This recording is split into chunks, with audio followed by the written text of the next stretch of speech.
Hey, good morning, friends. Pastor Jason here with our Friday check-in. It's warm, it's sunny, looks like it's going to be a beautiful day and a great weekend. Make sure you stay hydrated, put on some sunscreen today if you're going to be out. Our lesson for this morning comes from Romans. This is Romans chapter 8, verses 22 to 27. This is the daily reading for our upper room disciplines today. Romans 8:22. We know that the whole creation has been groaning in labor pains until now. And not only the creation, but we ourselves, who have the first fruits of the Spirit, groan inwardly while we wait for adoption, the redemption of our bodies. For in hope we were saved. Now hope that is seen is not hope, for who hopes for what is seen? But if we hope for what we do not see, we wait for it with patience. Likewise, the Spirit helps us in our weakness, for we do not know how to pray as we ought. But that very Spirit intercedes with sighs too deep for words. And God, who searches the heart, knows what is the mind of the Spirit, because the Spirit intercedes for the saints according to the will of God. You ever found yourself there, friends? You ever found yourself at that place of knowing, wanting, longing to have the right thing to say in prayer, longing to have the right thing to say to a friend, a colleague, or a loved one, and just being completely incapable of finding the right words?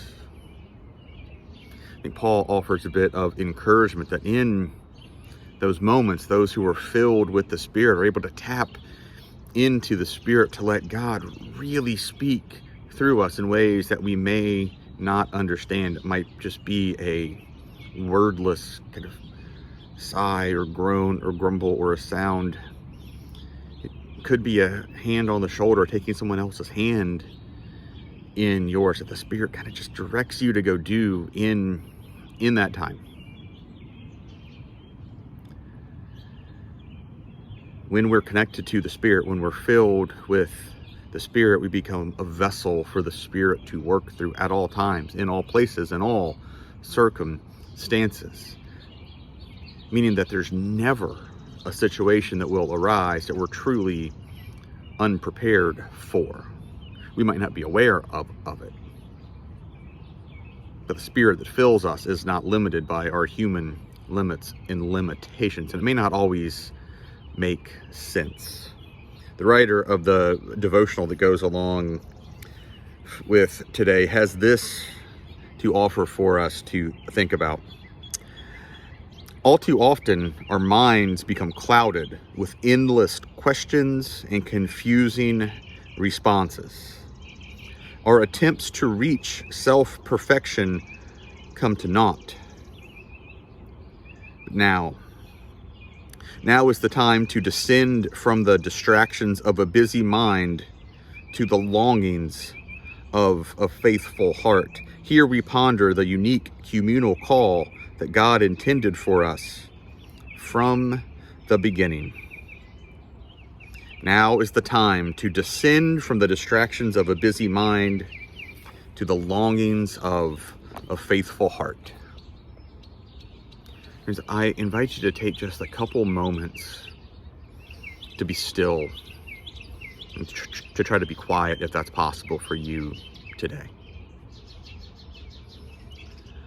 Let the Spirit build up in you. Let the Spirit stir something up in you. Let yourself feel the right words or the right actions bubbling up to the surface. In a couple of days, when we gather for worship on Sunday, we celebrate the outpouring of the Spirit on Pentecost. Let's take today and tomorrow, friends, getting ourselves ready. Getting ourselves ready to let the Spirit speak through us however the Spirit may decide. It might be a wordless groan. It might be a decision to go serve or start a ministry or to go share your faith journey with someone at work, whatever it might be, friends. Just take some time. Let go of the day-to-day, the busyness and the distractions, and spend some time focusing on that deep spiritual longing as the Spirit in us calls out to the Spirit in those around us.